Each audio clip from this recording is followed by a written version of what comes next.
بسم اللہ الرحمن الرحیم۔ سلطنت خداداد میسور کی تاریخ۔ کوشش کروں گی کہ یہ ایک نشست میں گفتگو ہو جائے، اور اگر معاملہ کھنچ گیا تو ہم آج ہی 2 نشستیں ریکارڈ کر لیں گے جو ایک دن کے وقفے سے آپ کے سامنے آ جائیں گی۔ مئی کا مہینہ تھا، 4 تاریخ تھی، اور 1799 18ویں صدی کا آخری سال، جب برطانیہ نے اپنے راستے کے سب سے بڑی رکاوٹ کو دور کر دیا، اور اس رکاوٹ کا نام تھا سلطان ٹیپو، اور اس سلطنت کو ختم کر دیا جسے سلطنت خداداد کا نام دیا تھا سلطان ٹیپو نے۔ اگر ہم اس کی تاریخ دیکھیں، تاریخ مختصر ہے، یعنی 17 سال کی تاریخ ہے، یعنی اگر ہم حیدر علی کو بھی شمار کر لیں، لیکن اس ریاست کو ریاست خداداد میسور کا نام جو دیا ہے وہ تو ٹیپو نے دیا تھا، اور وہ اپنے برسر اقتدار آنے کے بعد دیا تھا، لہٰذا ہم وہیں سے اس کو اگر کاؤنٹ کریں تو یہ ریاست 17 سال قائم رہی، 16 سال 17 سال قائم رہی۔ لیکن ہم اس کا آغاز کریں گے اورنگزیب عالمگیر کے وفات سے۔ اورنگزیب عالمگیر کی وفات ہوتی ہے 1707 میں۔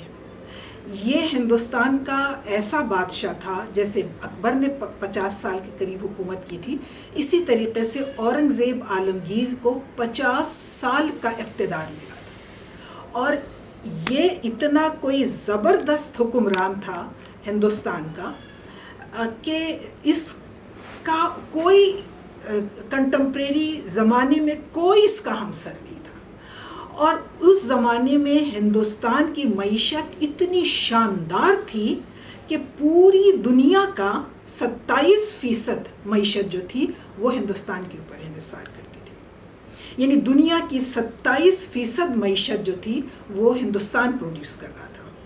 یہ تھا ہندوستان اورنگزیب عالمگیر کے زمانے کا۔ لیکن جب اورنگزیب کا انتقال ہو جاتا ہے تو اس کے بعد جو اس کے جانشین آتے ہیں وہ اتنی بڑی، اتنی مائٹی امپائر جو کہ ہندوستان، اس کو نہیں سنبھال سکے، نہ ان کے اندر صلاحیت تھی، نہ ان کے اندر سکت تھی۔ اور دیکھیں، یہ کوئی معمولی سلطنت نہیں تھی جس کو سنبھالنے کی بات ہوتی، یہ ایسا ملک تھا، بر عظیم ہم اس کو کہتے ہیں، یہ غیر متحد یعنی متحدہ ہندوستان کو ہم بر عظیم کہتے ہیں، اور اس کے اندر سے 4-5 ملک نکلے ہیں، برما نکلا ہے، سری لنکا نکلا ہے، بنگلہ دیش نکلا ہے، پاکستان نکلا ہے، اور ایک ہندوستان خود ہے۔ تو یہ ایک اتنی مائٹی امپائر تھی کہ اس کو سنبھالنے کے لیے جس تدبر کی اور جس حکمت کی اور جس طاقت کی ضرورت تھی وہ اورنگزیب عالمگیر کے جانشینوں کے اندر نہیں تھی۔ اور جیسا کہ خاندانی حکومتوں میں ہوتا ہے، یہ بھی تو خاندانی حکومت تھی نا، مغل حکومت، موروثی حکومت تھی، تو جیسا کہ خاندانی حکومتوں میں ہوتا ہے کہ جب زوال پر آ جاتی ہیں ایسی ریاستیں تو پھر طوائف الملوکی پھیل جاتی ہے ملک کے اندر۔ جب مرکز کمزور ہوتا ہے تو پھر صوبے خود مختار ہونا شروع ہو جاتے ہیں۔ وہی ہندوستان میں بھی ہوا کہ جب اورنگزیب عالمگیر کے بعد جو مقامی طاقتیں تھیں، چاہے وہ مراٹھے ہوں، چاہے وہ سکھ ہوں، چاہے وہ مسلمانوں کی چھوٹی بڑی ریاستیں ہوں، انہوں نے خود مختار ہونا شروع کر دیا تھا، اور اسی کے نتیجے میں بنگال کے اندر علی ویردی خان، اور جس کا پوتا تھا، نواسا تھا سراج الدولہ، اور جنوب میں میسور کے اندر حیدر علی اور اس کا بیٹا ٹیپو سلطان، اسی طریقے سے حیدرآباد دکن کے نظام، اسی طریقے سے مہاراشٹر کے مرہٹے، جو کہاں تک طاقت کرتے ہوئے پنجاب اور بلکہ پشاور تک جو پہنچے ہوئے تھے، اور پنجاب کے اندر سکھ، تو یہ اور بھی بہت سی طاقتیں تھیں۔ تو یہ چھوٹی بڑی طاقتیں، ہر جو علاقہ تھا، ہر ریاست جو تھی، 500 کے قریب تو ریاستیں تھیں، تو آپ یوں سمجھ لیں کہ وہ ہر ایک اپنی اپنی منمانی اس وقت کر رہا تھا، ہر ایک اپنی اپنی حکومت چلا رہا تھا۔ یہ وہ سینیریو تھا جب حیدر علی ہمیں ایک طاقت کے طور پر میسور کے اندر نظر آتا ہے۔ میسور ایک چھوٹی سی ریاست تھی، جنوبی ہندوستان میں آپ نقشے میں دیکھ سکتے ہیں، اور یہ اس وقت جب یہاں پر حیدر علی آیا تھا تو آپ یوں سمجھیے کہ یہ 33 دیہاتوں کے اوپر مشتمل ایک ریاست تھی. 33 دیہات کہہ لیں، قصبے کہہ لیں، اس کے اوپر مشتمل یہ ایک ریاست تھی. اور یہاں کا راجہ ہندو تھا، اور اس کا ایک بڑا چالاک سا وزیر تھا کھنڈے راؤ. اور یہاں پر ایک مطلب یہاں کی راجہ کی فوج میں بھرتی ہوا ہے حیدر علی. حیدر علی اس کی فوج کے اندر بھرتی ہوا ہے. حیدر علی کے آباء و اجداد کا تعلق پنجاب سے تھا، کہیں کسی زمانے میں وہ آ کر کے جنوبی ہندوستان میں آباد ہوئے تھے، اور اسی راجہ کے فوج میں حیدر علی ایک سپاہی کے طور پر بھرتی ہوا، اور پھر اس کے بعد ترقی کرتے کرتے کافی طاقتور ہو گیا. اس کا جو کھنڈے راؤ جو تھا اس کے ساتھ پھر اس کی چلتی تھی. حالانکہ حیدر علی کے اس کے اوپر کافی احسانات تھے، لیکن اس نے کچھ اتنا پریشان کیا حیدر علی کو کہ اسے بھاگ کر کے بنگلور جانا پڑا. وہاں سے بہرحال اس نے اپنی طاقت جمع کی اور سرنگا پٹم کے اوپر، جو کہ میسور میں ان کا قلعہ تھا، اس کے اوپر اس نے حملہ کیا. اور راجہ اور رانی کو تو کچھ نہیں کہا، لیکن کھنڈے راؤ کو اس نے ایک پنجڑے میں بعد میں بند کر دیا، اور اس کی موت تک وہ اسی طریقے سے قید رہا. اور یہ جو راجہ اور رانی تھے ان کو بہرحال برقرار رکھا. لیکن حیدر علی نے جب ایک فاتح کے طور پر سرنگا پٹم کو فتح کیا تھا تو پھر اس نے یہ راجہ کو اور اس کی جو رائل فیملی تھی اس دور پرے کہیں ان کو ایک جاگیر دے دی اور وہیں پر ان کو رکھا. سیاست کے اندر ان کا عمل دخل جو تھا وہ ختم ہو گیا، اور عملاً جو ہے وہ حیدر علی میسور کا آپ کہہ لیجئے کہ حکمران بن گیا. تھا وہ صوبیدار، اور اس نے صوبیدار جب یہ تھا تو اس نے مغل شہنشاہ سے اپنے لیے اجازت نامہ یا سند جو تھی وہ بھی لے لی تھی. دیکھیے ہر زمانے میں ایسا ہوا ہے یہ مسلم ہسٹری کے اندر کہ جب اس طرح کے راجے راجواڑے اور اس طرح کے ملوک الطوائف سامنے آتے ہیں تو وہ اپنی لیجیٹیمیسی کے لیے، یعنی وہ اپنی اقتدار کو لیجیٹیمیٹ کرنے کے لیے وہ یہ کرتے تھے کہ جو بادشاہ وقت ہوتا تھا یا جو خلیفہ وقت ہوتا تھا اس سے وہ سند لے لیتے تھے. اور وہ جو بادشاہ وقت ہوتا تھا یا خلیفہ وقت ہوتا تھا وہ کچھ چیزیں ان کو بھیجتا تھا، سند بھیج دیتا تھا، خط بھیج دیتا تھا، خلط بھیج دیتا تھا. تو اسی طریقے سے حیدر علی نے مغل بادشاہ سے بھی اپنے لیے سند لے لی صوبیداری کی، حکمرانی کی نہیں، صوبیداری کی. حکمران کون ہے؟ وہی راجہ جس کو ایک کونے میں اس نے بٹھا دیا تھا. ایک طرح سے اس کی حکومت جو تھی یہاں پر، اس کی جو صوبیداری تھی یہ لیجیٹیمیٹ ہو گئی. اچھا، اب یہ پوری قوت کے ساتھ اس نے حکومت کرنی شروع کر دی. اس نے ارد گرد کے علاقوں کو فتح کرنا شروع کیا. اچھا، جب ارد گرد کے علاقوں کو فتح کرنا شروع کیا تو وہاں کے جو مقامی دو بڑی طاقتیں تھیں، ایک مرہٹے اور دوسرے نظام حیدرآباد دکن کے، تو ان کے بھی کچھ علاقے جو تھے وہ حیدر علی نے قبضہ کر لیا. یہ دونوں کے لیے ناقابل برداشت تھا. مرہٹے یہ بالکل برداشت نہیں کر سکتے تھے کہ ان کے پڑوس میں کوئی ایسی مسلم طاقت جو ہے وہ نکلے جو کہ ان کے علاقوں پر بھی نظر رکھ سکتی ہے، اور نہ ہی نظام کے لیے یہ چیز قابل برداشت تھی کہ ان کے قریب کوئی ایسی مسلم طاقت اور ریاست قائم ہو جائے جو ان کے لیے ایک مستقل خطرہ ہو اور جو اپنی فتوحات کو وسیع کرنے میں خود ان کے علاقوں کو بھی کھا رہے ہوں یا دبا رہے ہوں. تو یہ دونوں ان کے خلاف ہو گئے. اچھا، ورلڈ پالیٹکس آپ دیکھیے کہ اس وقت کیا تھی کہ دنیا میں اس وقت جو دو سپر پاور تھیں، ایک تھی برطانیہ اور دوسری تھی فرانس. یہ دونوں 17ویں صدی عیسوی میں، یہ امپیریلسٹک سینچریز ہیں جب مغرب کا امپیریلزم مشرق کے اوپر نازل ہوتا ہے اور وہ مختلف علاقے فتح کرتے ہیں، مصر فتح کر لیتے ہیں، مطلب ان کو اپنی کالونی بنا لیتے ہیں، اور ہندوستان میں بھی آتے ہیں. ایسٹ انڈیا کمپنی قائم ہو گئی تھی 1600 میں، اور ان کو تجارت کرنے کا پروانہ حاصل ہو گیا تھا. اور اس تجارت کے آڑ میں بعد میں جب انہوں نے اپرچونٹی دیکھی انگریزوں نے، تو انہوں نے سیاسی گیم شروع کر دیا. اسی طرح سے فرانسیسی بھی آئے تھے، اور ویسے تو ڈچ بھی آئے تھے، پرتگالی بھی آئے تھے، لیکن وہ لوگ تھوڑے تھوڑے عرصے کے بعد چلے گئے. 2 طاقتیں جو جم گئی تھیں ہندوستان کے اندر وہ تھی ایک برطانیہ اور دوسری تھی فرانس، اور یہ دونوں آپس میں تھیں سپر پاور، اور انہوں نے جنگ عظیم اول میں بھی متحد ہو کر کے یہ لڑے تھے. لیکن یہ اس زمانے کی 18ویں صدی کی ہم بات کر رہے ہیں، 17ویں صدی کے آخر کی، کہ اس وقت یہ رائیول تھی، اور اس وقت یہ ایک دوسرے کی کافی مخالف قوتیں تھیں. تو یہ دونوں یہاں موجود تھی.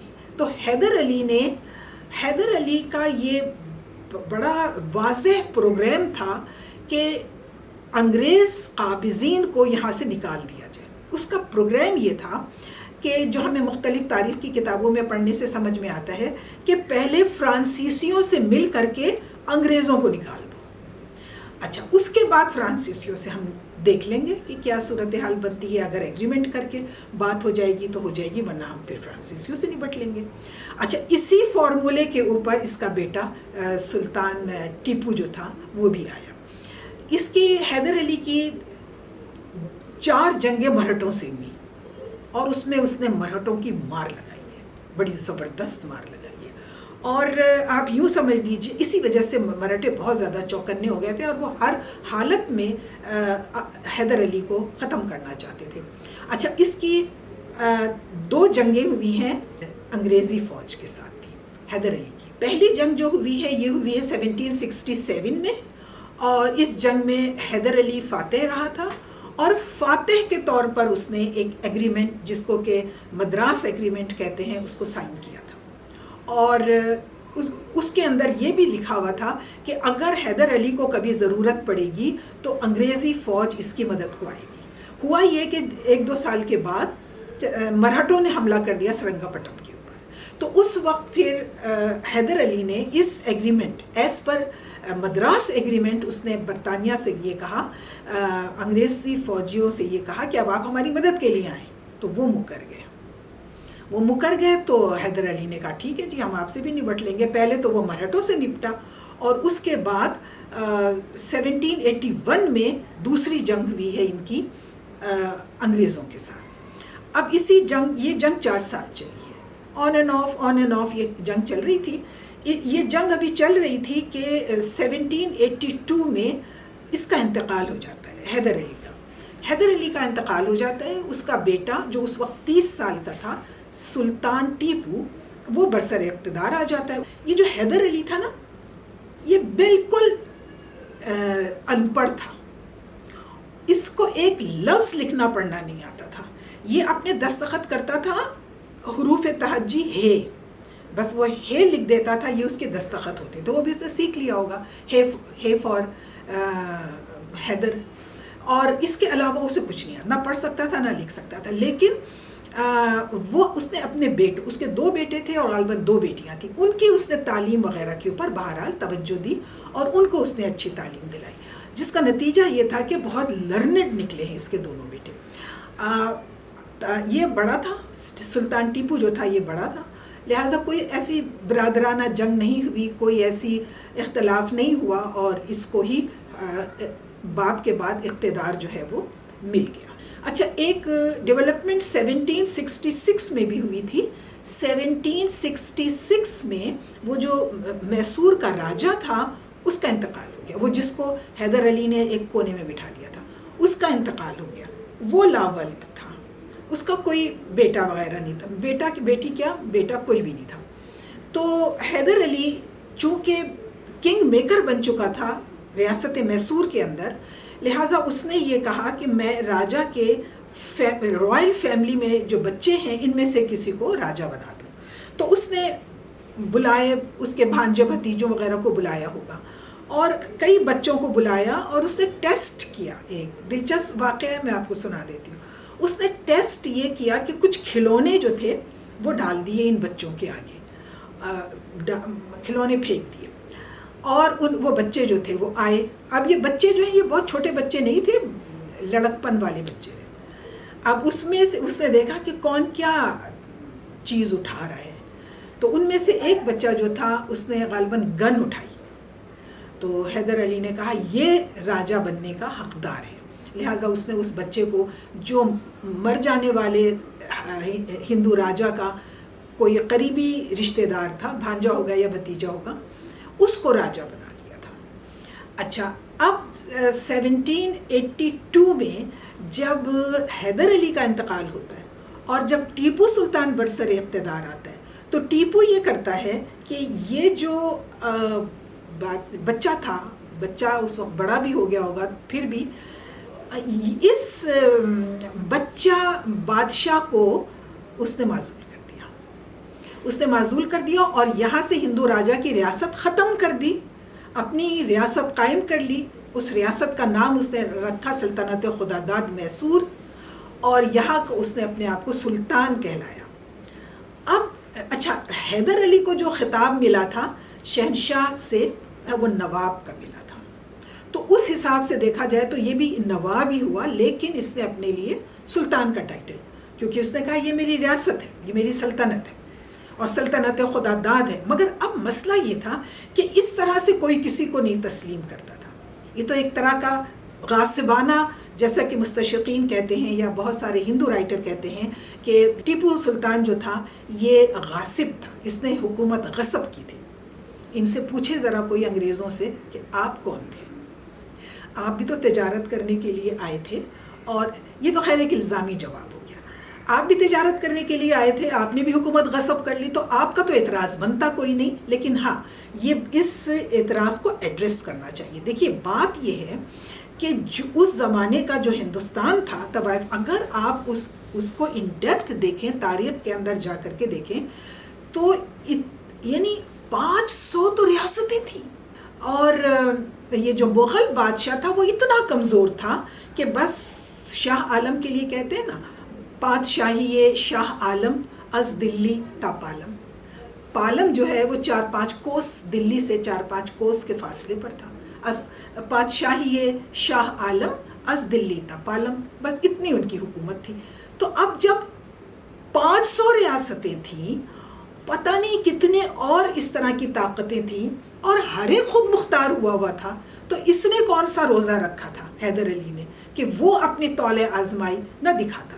اس نے کہا میں انگریزوں کو یہاں ٹکنے نہیں دوں گا، اور اس کے لیے اس کو اپنا پاؤں ٹکانا ضروری تھا۔ یہی وجہ ہے کہ انگریز اس کو مونسٹر کہتے ہیں، ہم اس کو ٹائیگر کہتے ہیں، اس کو نہیں، ٹیپو سلطان کو، اور ٹیپو سلطان کو انگریز مونسٹر کہتے ہیں، اور ان کی جو تاریخ کی کتابیں ہیں اس میں بڑے برے ناموں کے ساتھ حیدر علی کو اور ٹیپو سلطان کو یاد کیا گیا ہے۔ لیکن ہماری تاریخ میں یہ وہ بند تھا جو برطانوی پیش قدمی کے آگے آخری بند شامل ہوا، شاید اسی لیے علامہ اقبال نے کہا ہوگا، درمیانے کار زار کفر و دین، درمیانے کار زار کفر و دین، ترکش مارا خدنگ آخری۔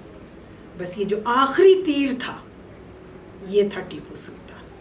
اچھا، حیدر علی چلا گیا، ٹیپو سلطان آ گیا، ٹیپو سلطان نے اپنی ریاست خداداد کا اعلان کر دیا، اس نے اپنے آپ کو بادشاہ بنا لیا، لیکن اس کی لیجیٹیمیسی کیا ہے؟ اس طرح تو ہر ایک اٹھ کے کھڑا ہو جائے گا، کہے گا میں بادشاہ ہوں، یہ نہیں چلے گا، اس کو کہیں نہ کہیں سے لیجیٹیمیسی چاہیے تھی۔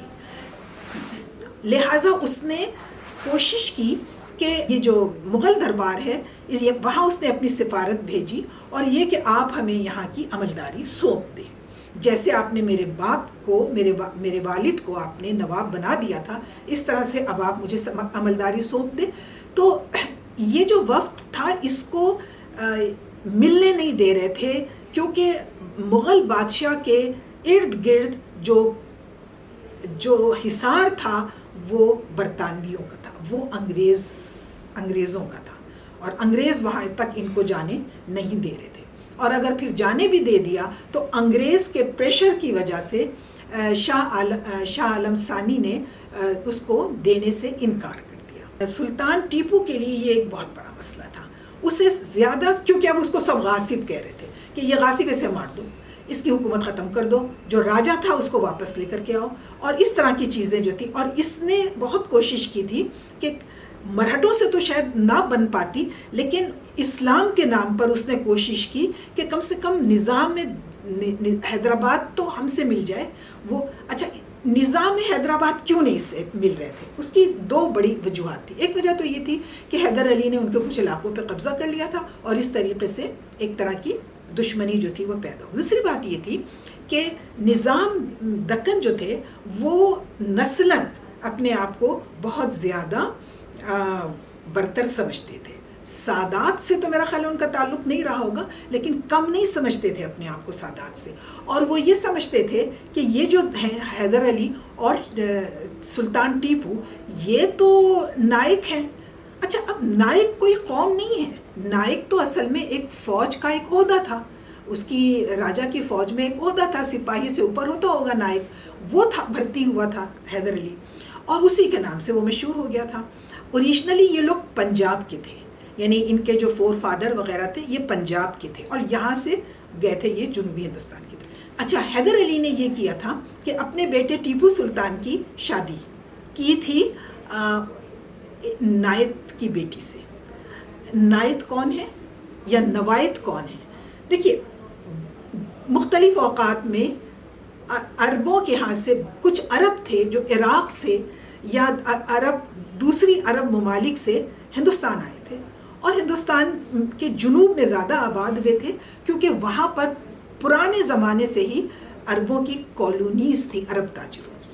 اور یہ جو عرب تاجر تھے جو جنوبی ہندوستان میں بہت عرصے سے آباد تھے، 15ویں صدی سے آباد تھے، تو یہ بڑے ایک اسٹیٹس والے تھے.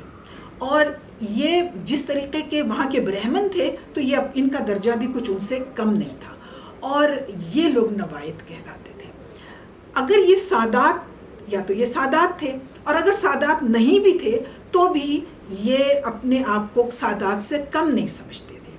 یہ بہت پڑھے لکھے تھے، بہت پڑھے لکھے تھے یہ جو عرب آئے تھے یہاں پر، اور تاجرانہ ٹیکٹیز بھی ان کو آتی تھیں، بڑے مطلب ایک طرح سے آبادی کے اندر پہچانے جاتے تھے. تو یہ جو تھا حیدر علی، وہ یہ چاہتا تھا کہ ان نوائت کے ساتھ رشتہ داری قائم کر لی جائے سسرالی، تو اس طرح سے جب میرے پوتے ہوں گے وہ بھی نوائت ہوں گے. تو حیدر علی نے ٹیپو سلطان کی شادی کرنے کے لیے حیدر علی نے اپنے ریاست کے اندر، میسور کے اندر بہت سے نوائت کو ملازمتیں دی تھی. دیوان میں وہ ملازم ہوتے تھے، قاضی وہ ہوتے تھے، بیشتر قاضی نوائت ہوتے تھے. تو اس نے قاضی کی بیٹی کے ساتھ رشتہ طے کیا. تو اس وقت آپ یوں سمجھیے کہ محل کی جو خواتین تھیں انہوں نے اعتراض کیا اور انہوں نے کہا نہیں، ہم خاندان سے باہر کی لڑکی نہیں لائیں گے، ٹیپو کے لیے ہم خاندان کے اندر کی لڑکی لے کر آئیں گے. تو حیدر علی کو کون ہرا سکتا تھا؟ حیدر علی کو تو حیدر علی نے ادھر ہی نکاح کیا. نوائت، وہ جو قاضی تھے، نوائت قاضی جو تھے، ان کی بیٹی جو تھی اس کے ساتھ ٹیپو کا نکاح کیا. تو یہ جو خواتین تھی حیدر علی کی ہی خواتین تھی نا، لہٰذا انہوں نے اسی دن ٹیپو سلطان کی دوسری شادی رکھی اپنے خاندان کی ایک لڑکی کے ساتھ، اس کا نام فاطمہ تھا. اس طرح سے ٹیپو سلطان کی شادی ایک ہی دن 2 خواتین کے ساتھ ہو گئی. اس رشتے سے نا نوائت بہت ناراض ہو گئے. نظام کے یہاں بھی اس نے رشتہ بھیجا تھا اور اس نے ایک خط لکھا تھا، وہ خط بعض کتابوں کے اندر موجود ہے کہ نظام جو ہے وہ بھی مسلمان ہیں اور میں بھی مسلمان ہوں، ہمیں انگریزوں کے مقابلے میں متحد ہونا چاہیے اور غیر مسلم فیکٹرز کے مقابلے میں متحد ہونا چاہیے. تو ہمیں ایسا کرنا چاہیے کہ خاندان میں آپس میں شادیاں ہونی چاہیے، یعنی نظام کو چاہیے کہ وہ ہماری بیٹیاں لے اور ہم نظام کے خاندان سے بیٹیاں لے آئیں. تو اس طریقے سے ہمارے درمیان ایک زیادہ مضبوط رشتہ قائم ہو جائے گا. اس بات پہ بھی نظام ناراض تھا کہ ان کی ہمت کیسے بھی کہ یہ ہمارے خاندان میں شادی کی اور ہماری لڑکیوں کی بات کر رہے ہیں. تو اس طرح سے نظام کے ساتھ بھی ان کا بگاڑ ہو گیا، حالانکہ یہ چاہتے تھے کہ ذرا زیادہ مضبوط ہو جائیں، جتھا بن جائے انگریزوں کے خلاف، لیکن وہ کامیابی حاصل نہیں کر سکے.